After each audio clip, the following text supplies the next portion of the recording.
बड़ी आज से हम शुरू करने जा रहे हैं एक बहुत ज्यादा कमाल की सीरीज को जिसका नाम है मुस्को टेंसेई। बात करें अगर इसेकाई एनीमे जॉनरा की तो ये एनीमे इन सभी में बेस्ट है। और ऐसा क्यों है ये सीरीज देखने के बाद तुम्हें खुद ही पता चल जाएगा। इस एनीमे के सीजन 1 में टोटल 23 एपिसोड्स हैं एंड आज इस वीडियो में मैं कवर करने वाला हूँ टोटल 2 एपिसोड्स को। ये वीडियो होने वाली है धमाकेदार, तो एंड तक बने रहना तुम इस वीडियो के। स्टोरी की शुरुआत होती है एक आदमी से जो कि बहुत ज्यादा इंजर्ड है। यहाँ पर हमें यह भी दिखाया जाता है कि यहाँ पर एक एक्सीडेंट हो रखा है। इसी के साथ यहाँ पर एक इन्वेस्टिगेशन भी चालू है। अगले सीन में ये आदमी हॉस्पिटल के अंदर होता है और हाँ, ये एक इसेकाई एनीमे है तो इसके बचने का कोई चांस नहीं है। अब स्टोरी की डिमांड है कि इसको मरना होगा और सेम ऐसा ही होता है। इस बंदे की आंखें हो जाती है बंद, लेकिन चिंता मत करो, खुल भी जाती हैं। आंखों के खुलते ही ये कुछ कमाल के नजारे देखता है जिसे देखकर इसके आंखों के साथ साथ दिमाग भी खुल जाता है। और ये बच्चा एक नंबर का लीचड़ है तो वो उस नजारों को छूने की कोशिश भी करता है, लेकिन वो देखता है कि उसके हाथ बहुत छोटे हैं। एनीवेज, इस पॉइंट पे आके इसको ये बात पता चल जाती है कि ये टपक चुका है और ये चीज इसका री इनकारनेशन है। इसी के साथ ही साथ ये इन कपल को देखता है जो कि बड़े ही सुंदर है और यही दोनों होते हैं इसके नए माँ बाप। इस आदमी का नाम होता है पॉल और इसकी बीवी का जेनिथ। अभी बात करते हैं इस बच्चे की। ये बच्चा मनी मन कहता है मेरी एज पिछले जन्म में 34 साल थी और इस कपल को देखकर ऐसा लग रहा है कि ये हाल फिलहाल में 20-21 के हुए होंगे। ये बच्चा यहाँ पर ये सारी बातें सोच रहा होता है कि तभी ये दोनों आपस में बुग्गी वुग्गी करने लगते हैं। ये बच्चा यहाँ पर इतना लीचड़ है कि उसको ये सब चीजें देख के मजा आ रहा है। इसके बाद अगला सीन कुछ दिनों बाद का होता है। हमें यहाँ पर पता चलता है कि इस लीचड़ बच्चे का नाम उसके माँ बाप ने रूडियस रख रखा है, लेकिन प्यार से वो इसको रूडी बुलाते हैं। दूसरी तरफ हमें दिखाया जाता है रूडियस को जो कि पूरे घर में ऐसे ही घूम रहा होता है। और जैसा कि मैंने तुम्हें बताया कि ये बच्चा एक नंबर का लीचड़ है, इसीलिए ये लीचड़ हरकतें भी करता है। इनके घर में एक मेड भी होती है जिसका नाम होता है लिलिया। लिलिया को देखकर रूडियस सोचता है कि यार ये औरत तो माल है, क्योंकि इसके पास भी बड़े बड़े माल हैं। अब रूडियस यहाँ पर ऐसी हरकतें इसलिए करता है क्योंकि फिलहाल तो वो बच्चा है, लेकिन उसका दिमाग एक अडल्ट जैसा है। रूडी लिलिया को देखकर एक अजीब सी स्माइल देता है, जिसे देखकर लिलिया कहती है कि ये ऐसी हरकतें क्यों कर रहा है। तभी यहाँ पर जेनिथ भी आती है और उसके मुंह के ऊपर से ये चीज हटाती है। लिलिया यहाँ पर जेनिथ को रूडियस की हरकतों के बारे में बताने की कोशिश करती है, लेकिन वो यहाँ पर ऐसा कर नहीं पाती। अगले सीन में रूडियस एक खिड़की के पास बैठा है और वो अपने घर को देखकर कह रहा है यार ये कैसी अजीब सी जगह है, कैसा अजीब सा घर है। इसके बाद रूडियस खिड़की के बाहर अपने बाप को देखता है, वो भी तलवारबाजी करते हुए। रूडियस पॉल को तलवारबाजी करते हुए देखकर इतना ज्यादा एक्साइटेड हो जाता है कि उसी चक्कर में वो डिसबैलेंस होकर नीचे गिर जाता है। गिरने की आवाज सुनते ही यहाँ पर लिलिया और जेनिथ भी आ जाते हैं। लिलिया यहाँ पर कहती है कि गिरने के बाद भी यहाँ पर यंग मास्टर रोए नहीं, कितनी अजीब बात है। लेकिन जेनिथ लिलिया की बात को इग्नोर कर देती है और वो अपना हीलिंग मैजिक का यूज रूडी के ऊपर करके उसको ट्रीट करती है। जेनिथ को मैजिक का यूज करते हुए देखकर रूडी फिर से इंप्रेस हो जाता है। इससे रूडी उसको पता चल जाता है कि वो पृथ्वी पर नहीं है, ये जगह कोई और ही है, क्योंकि तभी वो आसमान में एक अजीब से क्रिएचर को उड़ते हुए देखता है। ये चीजें देखकर उसको ये बात समझ आ जाती है कि ये एक फैंटेसी वर्ल्ड है। अगले सीन में रूडियस की ग्रोथ और भी ज्यादा हो चुकी है एंड यहाँ पर वो चलने और बोलने के लायक भी हो चुका है। इसके बाद कुछ समय और बीतता है। अब यहाँ पर रूडियस कुछ किताबों को पढ़ने की कोशिश करता है जो कि उसको उसी के घर में से मिलती हैं और इसी दिन से रूडियस का पढ़ने में इंटरेस्ट आता है और वो हर दिन एक नई बुक पढ़ता है। इसके बाद कुछ और महीने बीतते हैं एंड अब रूडी यहाँ पर मैजिक का यूज करने की सोचता है जो कि उसने किताबों से ही पढ़ के सीखी हुई थी एंड वो मैजिक का यूज कर भी लेता है। रूडी को अपनी बॉडी में एक अलग ही प्रकार की एनर्जी फील होती है। इसके बाद वो बहुत ज्यादा ट्राई करने के बाद एक छोटा सा वाटर बॉल बनाता है। इसके बाद रूडी हर दिन छोटा छोटा स्टेप लेता है मैजिक सीखने की ओर और वो धीरे धीरे मैजिक को कंट्रोल भी करना सीखने लगता है। इसके बाद अगला सीन होता है पॉल का। पॉल हमेशा की तरह यहाँ पर अपनी तलवारबाजी की प्रैक्टिस कर रहा होता है। इस बार उसका उद्देश्य कुछ गलत सा होता है क्योंकि वो तलवारबाजी का फ्लेक्स कर रहा होता है, वो भी लड़कियों के सामने। मतलब पहले तो ये रूडी लीचड़ था,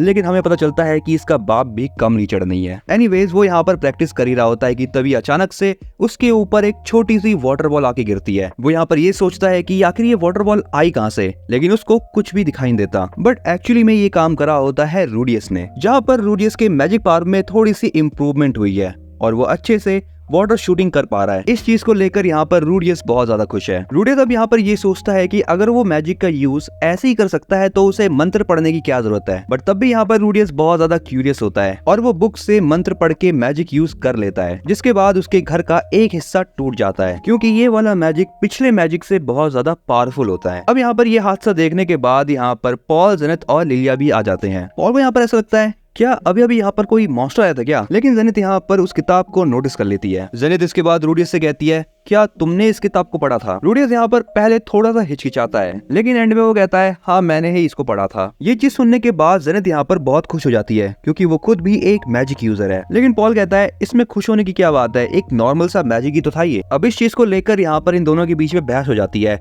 कि रूडियस बड़ा होके क्या बनेगा, एक मैजिक यूजर या एक स्वॉर्ड्समैन। लेकिन एंड में यहाँ पर डिसाइड होता है कि रूडियस एक मैजिक यूजर बनेगा। जिसके बाद हमें अगले सीन में ये दिखाया जाता है कि जेनिथ और पॉल एक मैजिक टीचर को हायर कर लेते हैं। इसका नाम होता है रॉक्सी, और यही रूडियस की मैजिक टीचर बनने वाली है। इसके बाद अगले सीन में रॉक्सी और रूडी दोनों घर के पीछे वाली साइड में होते हैं। यहाँ पर रॉक्सी रूडियस को मैजिक के बारे में बता रही होती है। यहाँ पर रॉक्सी रूडी को एक मैजिक का यूज करके दिखाती है, जिससे कि वो एक पेड़ को तोड़ देती है। रूडी रॉक्सी को बताता है कि ये पेड़ मेरी मॉम ने बहुत मेहनत से लगाया है। ये सुनकर रॉक्सी फटाफट से अपनी हीलिंग मैजिक का यूज करके उस पेड़ को ठीक कर देती है। रॉक्सी को ऐसा करता हुआ देखकर रूडी बहुत ज्यादा इंप्रेस हो जाता है। रूडियस यहाँ पर ये सोचता है कि वो शुरुआत में बस दिखावे के लिए मैजिक को बोल के यूज करेगा, लेकिन यहाँ पर थोड़ी सी हवा चलती है, जिसके बाद थोड़ी फैन सर्विस देखने के बाद रूडियस डिस्ट्रैक्ट हो जाता है और वो बिना स्पेल को बोले ही स्पेल कास्ट कर देता है। अब यहाँ पर ये चीज देखने के बाद रॉक्सी थोड़ा सरप्राइज हो जाती है और वो रूडियस को कहती है तुम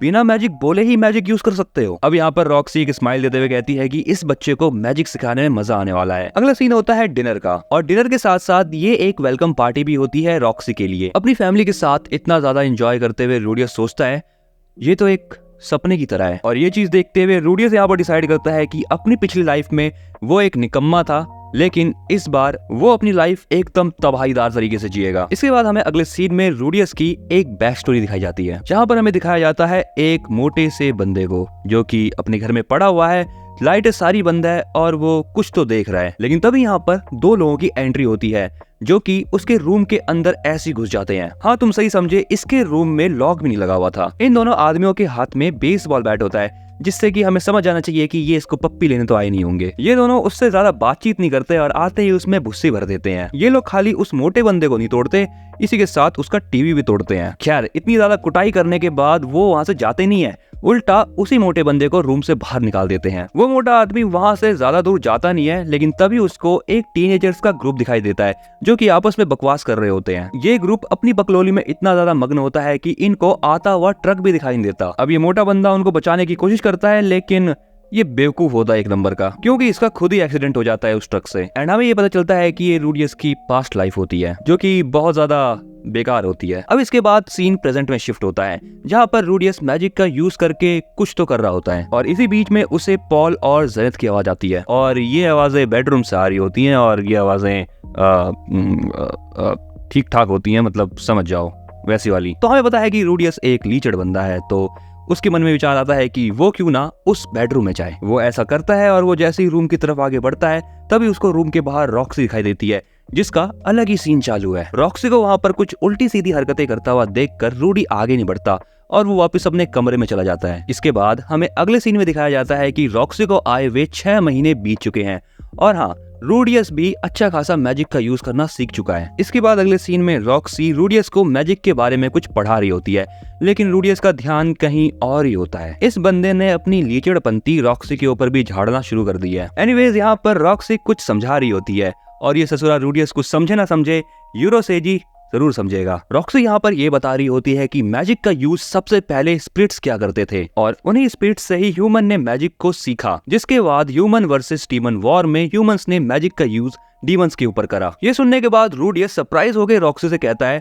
क्या इस वर्ल्ड में डीमन और स्पिरिट्स भी हैं? रॉक्सी कहती है हाँ इस वर्ल्ड में ये दोनों ही है, यहाँ तक कि मैं खुद भी एक डीमन हूँ। इसके बाद रॉक्सी उसे एक वॉर के बारे में बताती है जो कि ह्यूमंस और डीमंस के बीच लड़ी गई थी। ये वॉर करीब 400 साल पहले हुई थी, और इसमें एक डीमन की रेस थी जिसका नाम था स्पेडिया, और इस रेस के डीमंस ने बहुत ज्यादा मार धाड़ करी थी। उन डीमंस को कोई भी फर्क नहीं पड़ता था कि उनके सामने कोई भी आए, वो सबसे भिड़ जाते थे। इसीलिए इन डीमंस को डीमन कम्युनिटी से बाहर निकाल दिया गया, और प्रेजेंट के टाइम में इन लोगों का नाम बहुत ज्यादा बदनाम है। इसके बाद रॉक्सी रूडियस को ये बताती है कि अगर तुम्हें कोई भी आदमी जिसके हरे बालों और सर पे रेड स्टोन हो तो भूल के भी उसके पास मत जाना। रूडियस कहता है अगर मैं उसके पास गया तो इस पर रॉक्सी से कहती है अगर तुम उसके पास गए तो तुम्हारी पूरी फैमिली खत्म हो जाएगी। इसके बाद अगला सीन 1 साल बाद का होता है, यानी रॉक्सी को यहाँ पर रूडियस को मैजिक सिखाते सिखाते 1 साल बीत चुका है। लेकिन कुछ भी हो, 1 साल तक मैजिक सीखते सीखते ये लीचर्ड बहुत अच्छा हो चुका है मैजिक में। इसके बाद अगले सीन में पॉल रूडियस को तलवारबाजी सिखा रहा होता है, लेकिन रूडियस तलवारबाजी में कुछ खास अच्छा परफॉर्म नहीं करता। अगले सीन में रूडियस कुछ बच्चों को खेलते हुए देखता है। रूडियस को देखकर यहाँ पर ये बच्चे उसे एक अजीब सी स्माइल देते हैं। उनकी स्माइल देखने के बाद रूडियस यहाँ पर बहुत ज्यादा डर जाता है और रूडियस को अपने पिछले जन्म की मेमोरीज याद आने लगती हैं। यहाँ पर हमें दिखाया जाता है कि रूडियस को उसकी पास्ट लाइफ में सभी लोग बहुत ज्यादा बुली किया करते थे। तभी वहाँ पर रॉक्सी भी आ जाती है और वो रूडियस से बातें करने लगती है। बातों ही बातों में वो रूडियस को एक स्कूल के बारे में बताती है। वो उसे बताती है कि रेड ड्रैगन माउंटेन के पीछे एक कंट्री है जिसका नाम है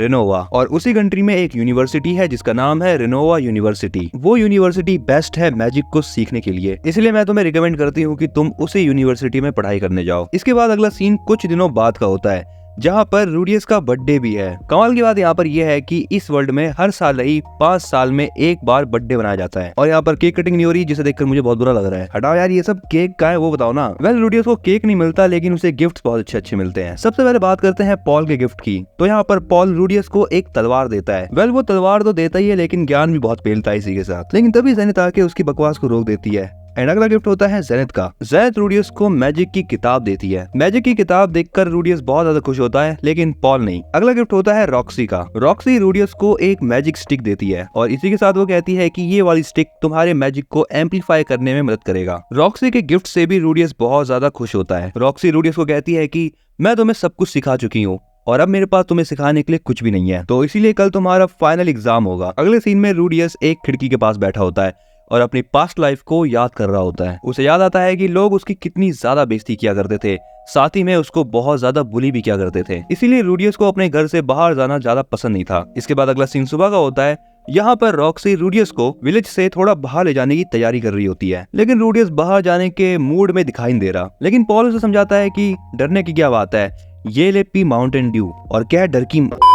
लेकिन जैसे तैसे करके रॉक्सी उसे मना लेती है और उसको घोड़े के ऊपर बैठा देती है। रूडियस अपने घर को छोड़ के जैसे ही बाहर जा रहा होता है, उसको ये याद आने लगता है कि जैसे ही वो घर के बाहर जाया करता था अपनी पास्ट लाइफ के अंदर, तभी लोग उसकी बुलिंग करना शुरू कर देते थे। लेकिन जैसे ही रॉक्सी उसे गांव के थोड़ा सा और बाहर लेके जाती है, लोग उसे ग्रीट करना शुरू कर देते हैं और उससे अच्छे से व्यवहार करते हैं और ये सारी चीजें देखकर रूडियस को बहुत अच्छा फील होता है। अगले सीन में रॉक्सी और रूडियस फाइनली अपने डेस्टिनेशन पे पहुंच जाते हैं। रॉक्सी रूडियस को ये बताती है कि जो मैजिक अभी तुम परफॉर्म करने वाले हो उससे लोगों को डैमेज पहुंच सकता था, इसलिए मैं तुम्हें बाहर लेके आई। रॉक्सी रूडियस को कहती है कि मैं जो अभी मैजिक परफॉर्म करने वाली हूँ वो तुम्हें बस एक बार ही में सीखना है, क्योंकि मैं इसे दोबारा नहीं करूंगी। ये कहने के बाद वो कुछ स्पेल बोलने लगती है जिससे कि मौसम यहाँ पर चेंज होने लगता है, जिससे यहाँ पर बिजली भी कड़कती है और ये बिजली जाकर सीधा इनके घोड़े पर गिरती है। ये देखकर रॉक्सी थोड़ा डर जाती है, लेकिन तभी रूडियस उससे कहता है आप इसको हील कर दो। रूडियस की बात सुनने के बाद रॉक्सी उस घोड़े को हील भी कर देती है। इसके बाद बारी होती है रूडियस की। रूडियस यहाँ पर जो अपना मैजिक परफॉर्म करता है वो रॉक्सी के मैजिक से भी ज्यादा बेहतरीन होता है। ये देखने के बाद रॉक्सी भी शॉक हो जाती है। अगले सीन में रॉक्सी रूडियस को कांग्रेचुलेट करती है और उससे कहती है कि तुम आज से एक रैंक्ड मैजिक सेंट बन चुके हो। ये सुनकर रूडियस बहुत खुश भी हो जाता है। अगले सीन में हमें दिखाया जाता है कि रॉक्सी रूडियस के घर को छोड़ के जा रही होती है, लेकिन रूडियस के पेरेंट्स उसे जाने से रोकने लगते हैं। रॉक्सी उन्हें बताती है कि उसे और भी ज्यादा पावरफुल बनना है। और हाँ, यहाँ पे रॉक्सी रूडियस को वही सेम बात कहती है, अब मेरे पास तुम्हें सिखाने के लिए कुछ भी नहीं है। इसी के साथ वो रूडियस को एक लॉकेट भी देती है जो कि उसका ग्रेजुएशन गिफ्ट भी होता है। इसी के साथ रॉक्सी वहाँ से चली जाती है। इसके बाद अगला सीन सुबह का होता है। हमें यहाँ पर दिखाई देता है कि इस लीचड़ ने आखिरकार अपनी लीचड़ बनती दिखाई दी। मतलब भाई साहब, इसने यहाँ पर अपने टीचर की अंडरगारमेंट चोरी कर ली और ये करते हुए लिलिया ने इसको पकड़ लिया। सो बडीज, इसी के साथ हम करते हैं इस वीडियो का एंड और तुम कमेंट बताओ कि ये वीडियो तुम्हें कैसी लगी। इसके अगले पार्ट को देखने के लिए तुम इस चैनल को सब्सक्राइब कर लो और फटाफट से इस वाली वीडियो को लाइक। वेल, जब तक इसका अगला एपिसोड आता है तुम तब तक सोलो लेवलिंग स्टार्ट कर दो देखना।